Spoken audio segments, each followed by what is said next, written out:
Miércoles 24 de abril, cintura de esta cuarta semana ya del mes de abril.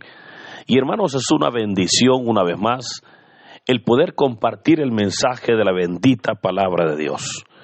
El evangelio para hoy está tomado de San Juan capítulo 12, versículos del 44 al 50. Doy lectura a la palabra de Dios en el nombre del Padre, del Hijo y del Espíritu Santo. Amén. En aquel tiempo exclamó Jesús con fuerte voz: el que cree en mí no cree en mí, sino en aquel que me ha enviado. El que me ve a mí, ve a aquel que me ha enviado. Yo he venido al mundo como luz, para que todo el que crea en mí no siga en tinieblas. Si alguno oye mis palabras y no las pone en práctica, yo no lo voy a condenar, porque no he venido al mundo para condenar al mundo, sino para salvarlo. El que me rechaza y no acepta mis palabras, tiene ya quien lo condene.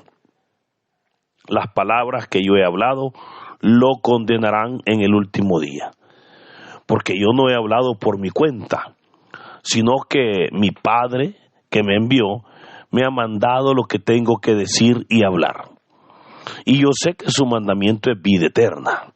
Así pues, lo que hablo lo digo como el Padre me lo ha dicho. Hermanos, esta es palabra del Señor. Gloria y honor a ti, Señor Jesús. Continuamos con la meditación del Evangelio de San Juan. Ahora pues hemos leído ya los últimos versículos del capítulo 12.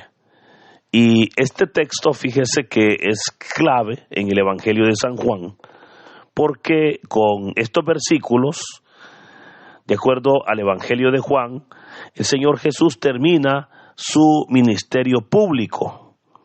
Y lo que continúa, que será obviamente el capítulo 13, será ya pues lo que conocemos como la última cena, que es parte de la pasión de Cristo.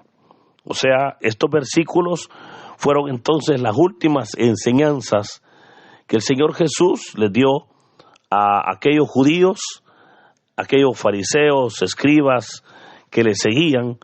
Pero por eso decíamos que es clave, porque vemos cómo da enseñanzas muy importantes. Hoy podemos, en los versículos leídos, nos deja en claro tres enseñanzas importantes. La primera enseñanza es la unidad de Jesús con el Padre. Veamos cómo dijo el Señor: el que cree en mí no cree en mí, sino en aquel que me ha enviado. Claramente, hermanos, sabemos que la misión del Señor Jesús fue mostrarnos al Padre. Como claramente Él lo ha dicho en este Evangelio de San Juan, al Padre nadie lo ha visto, pero lo conocemos ahora nosotros, porque es Cristo, su Hijo, el que nos lo ha presentado. Ha sido el Señor Jesús el que nos ha hablado del amor del Padre, de la misericordia del Padre. Es a través de la palabra que nosotros conocemos verdaderamente cómo el Padre es verdaderamente misericordioso, y es obviamente a través de la obra que el Señor Jesús ha realizado. De hecho, también se nos habla de esa unidad, porque vea que dice: el que cree en mí no cree en mí, sino en aquel que me ha enviado. Pero el que me ve a mí, ve a aquel que me ha enviado. Sabemos nosotros que tenemos un Dios que es Padre, Hijo y Espíritu Santo. Tres divinas personas, un solo Dios verdadero. Esto es importante porque en eso basamos nuestra fe, ¿verdad? En lo que conocemos como la Santísima Trinidad. En esa Santísima Trinidad tenemos tres personas: el Padre, el Hijo y el Espíritu Santo.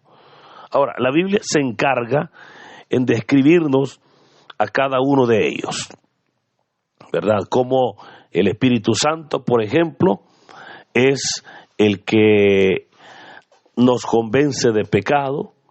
El Espíritu Santo es el que nos lleva a los pies de Cristo para que seamos nosotros redimidos, para que seamos nosotros lavados, perdonados, para que seamos verdaderamente limpios.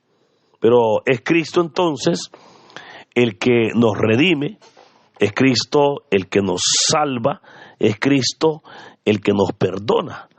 Curiosamente, fíjese, el Espíritu Santo no perdona pecados, ni el Padre, sino solo Cristo, ¿verdad? Ya vamos a ver eso en el capítulo 16 de San Juan. Ahí deja muy claro que todo el juicio el Padre se lo ha entregado al Hijo, ¿verdad? Ahora, ¿por qué razón? Bueno, sencillo, porque Él fue quien murió en la cruz.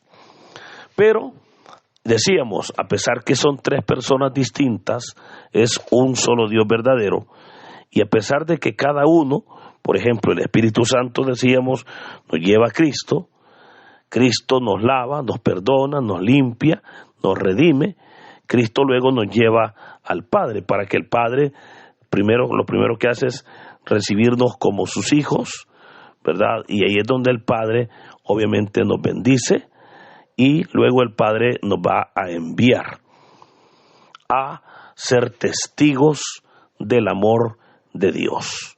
Pero, oiga, son labores diferentes, pero sin embargo, eso no implica que son divididos. O sea, pueden ser labores diferentes, pero no están divididos porque sabemos que está totalmente unido el Padre, el Hijo y el Espíritu Santo, ¿verdad? De hecho, el Padre está totalmente en el Espíritu y en el Hijo. El Hijo está totalmente en el Padre y en el Espíritu Santo. Y el Espíritu Santo está totalmente en el Padre y en el Hijo. Ahora, ahí es donde entonces podemos comprender que cuando el Señor dijo, el que me ve a mí, no me ve a mí, sino al que me ha enviado. O sea, claramente en Jesús se cumplió la labor de manifestar al Padre. Pero hermanos, esta labor es la que se sigue realizando en cada uno de nosotros, porque cuando creemos en el Hijo, cuando creemos en Cristo, es ahí donde somos enviados por el Padre a ser testigos de la luz, a testigos del amor de Dios. Pero ojo, no para ir y mostrarme yo, ¿verdad? Sino para ir y que la gente no vea en mí mi viejo hombre, sino que las personas vean en mí a Cristo, o sea, lo que Cristo hizo en mi vida o está haciendo en mi vida, que sea visto por las personas. O sea, nosotros podemos decir lo mismo, el que me ve a mí, no me ve a mí, sino al que me ha redimido, al que me ha enviado. ¿Y quién es el que nos ha enviado? Es el Padre, ¿verdad? ¿Y quién es el que nos ha redimido? Es el Hijo. ¿Y quién es el que nos fortalece? Es el Espíritu Santo. Entonces, vemos cómo tenemos esa misión de ser luz, de ser testimonio vivo, de anunciar verdaderamente la obra que Dios en su Santísima Trinidad realiza en nuestras vidas. Luego el Señor dijo, yo he venido al mundo como luz para que todo el que crea en mí no siga en tinieblas. Esa es una gran verdad que aunque el mundo no la acepta, la luz de Cristo sigue estando ahí, hermanos. Cristo es la luz para que nosotros podamos creer en ella, para que podamos recibirla, porque dice la palabra, todo el que cree en mí ya no sigue en tinieblas, ¿verdad? Las tinieblas desaparecen ante la luz de Cristo. Luego viene el segundo tema, o la segunda enseñanza de estos versículos, que es la autoridad de su palabra, y especialmente en el tema del juicio. Mire que dijo el Señor, Si alguno oye mis palabras y no las pone en práctica, yo no lo voy a condenar, porque no he venido al mundo para condenar al mundo, sino para salvarlo. Ajá. Entonces, ¿cómo es que seremos condenados? ¿O cómo es más bien que seremos juzgados? Y aquí es donde está la respuesta para aquellas personas que a veces piensan, fíjese, que el Señor nos va a hacer tantas preguntas, que el Señor nos va a hacer tantas interrogantes, que dice la gente, no, yo no voy a pasar ese examen. Pues aquí está, el Señor lo dice, oiga, el que me rechaza y no acepta mis palabras, tiene ya quien lo condene. ¿Quién lo va a condenar? Dice, las palabras que yo les he hablado, lo condenarán en el último día. Hermanos, esta verdad bíblica que hoy el Señor está diciendo es fuerte, porque implica que seremos juzgados a la luz de la palabra de Dios. O sea, la vara o el nivel en el que seremos juzgados no es el criterio de una persona, no es el criterio de una religión, es la vara, la palabra de Dios. Eso implica que debemos nosotros de conocer la palabra, porque es por la palabra que seremos juzgados, ¿verdad? No por una persona en específico, sino a la luz de la palabra. Ahora, claro, decíamos, es Cristo el que va a ejercer juicio. ¿Pero por qué?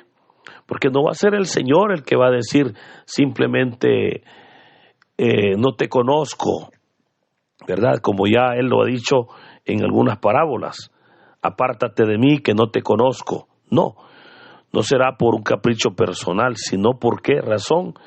Porque no cumplimos, no obedecimos su palabra. Pero esto, hermanos, creo que es importante, ¿verdad? Porque tristemente, mire, muchas personas, la palabra de Dios es la que menos conocemos. Otros, aun cuando la conocen, no les importa violentarla. Y dicen, sí, Dios es misericordioso. Allá en el último día yo me arrepiento y Dios me va a perdonar. Y tiene razón, Dios es misericordioso. Pero la gran pregunta es, ¿va a tener tiempo de arrepentirse? ¿O de repente pues la muerte va a llegar o el Señor vendrá cuando aún esté en pecado? ¿Verdad? Por esa razón, hermano, es que yo le invito para que busquemos no cumplir, mire, los estatutos solamente de una religiosidad, sino cumplir las exigencias de la palabra de Dios. El reconocer que es la palabra la que nosotros tenemos como regla para vivir. El reconocer, hermanos, que nos es necesario conocerla, cumplirla, vivirla, obedecerla, ¿verdad? Porque de esa manera es como podremos nosotros estar verdaderamente libres de todo juicio. Ahora, yo quiero recordarle también que por ahorita tenemos un privilegio. En este momento el Señor viene como nuestro abogado. Y Él viene y nos limpia, nos lava, nos perdona. Basta con que el ser humano se arrepienta. Pero en el último día, allí vamos a ser juzgados ya por esa vara que es la palabra de Dios. Por eso, que sea Dios, ¿verdad?, teniendo misericordia, que seamos nosotros reconociendo, mire, nuestros errores, no a la luz de un criterio personal, sino a la luz de la palabra. O sea, yo creo que es bien importante, y siempre lo he insistido, en que las personas conozcan la palabra de Dios. Lamentablemente mucha gente hace cosas, fíjese, que a Dios no le agradan. ¿Y por qué digo que a Dios no le agradan? porque su palabra lo dice. Pero tristemente la gente, como no sabe que a Dios no le agradan, la gente la sigue haciendo. Por eso, cuando nosotros conocemos la palabra, decimos, esto no lo hago porque al Señor esto no le gusta, ¿verdad? Yo siempre pongo el ejemplo de la esposa, ¿verdad? Cuando la esposa atiende al esposo, el esposo sabe, la esposa sabe, por ejemplo, cómo le gusta el desayuno al esposo. Bien lo sabe. ¿Por qué lo sabe? Porque está cerca de él, porque lo atiende. Lo mismo sucede en nuestra relación con Dios. Cuando estamos cerca de Dios, sabemos qué es lo que a Dios le agrada, qué es lo que el Señor quiere, y sabemos qué cosas no le agradan, y por lo tanto no debemos de hacerlas, o no debemos nosotros de participar en ellas. Por eso, conozcamos la palabra, conozcámosla, hagamos la vida, obedezcámosla, para que en aquel momento la misma palabra nos dé la confianza, nos dé la seguridad de estar nosotros en plena obediencia y en comunión con Cristo. Y así llegamos al tercer tema, que son ya los últimos versículos, cuando el Señor habla de su misión o la misión que Él traía. Dijo, yo no he hablado por mi cuenta, sino que mi Padre que me envió me ha mandado lo que tengo que decir y hablar, y yo sé que su mandamiento es vida eterna. O sea, el Señor Jesús no trajo, ¿verdad?, un mandamiento nuevo, como diría Él, y digo nuevo porque obviamente es todo lo que el Padre le enseñó. ¿Y qué es lo que el Padre le enseñó? La palabra, ¿verdad? Entonces, que este día el Señor nos permita a nosotros poder obedecer la palabra, que este día podamos nosotros, hermanos, comprender verdaderamente, ¿verdad?, cómo la autoridad de la palabra es grande, que debemos de obedecerla, para que de esa manera poder nosotros ser libres de todo juicio. Porque dijo el Señor, lo que hablo lo digo como el Padre me lo ha dicho. Por eso, hermanos, ánimo, que sea Dios fortaleciéndonos, abriéndonos el entendimiento para poder comprender la palabra, para poder obedecerla. Yo siempre le recomiendo, mire, obedezca la palabra de Dios. No lo haga por obediencia al hombre, hagámoslo por obediencia a Dios mismo. Y Dios, que honra su palabra, Él va a obrar y a honrar en nuestras vidas. Que el Señor nos bendiga, en el nombre del Padre, del Hijo y del Espíritu Santo. Amén.